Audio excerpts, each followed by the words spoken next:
मी सचिन कांडगे, प्रभारी Rahimatpur police station. सध्या आपल्या रहिमतपूर शहरामध्ये रहिमतपूर नगरपालिका इलेक्शन 2025 हे पार पडत आहे। या नगरपालिकेच्या निवडणुकीच्या अनुषंगाने आज आपण रहिमतपूर पोलीस स्टेशनने रूट मार्च घेतला। या रूट मार्चमध्ये एकूण 70 पोलीस अंमलदार, 2 अधिकारी उपस्थित होते।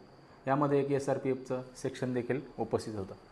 नगरपालिकेचा हा रूट मार्च घेण्याचा उद्देश म्हणजे जो कोणी गुन्हेगार आहे त्याच्यावरती वचक निर्माण करणे आणि सामान्य जनतेमध्ये विश्वास निर्माण करणे हा एकमेव उद्देश आपल्या रूट मार्चचा होता।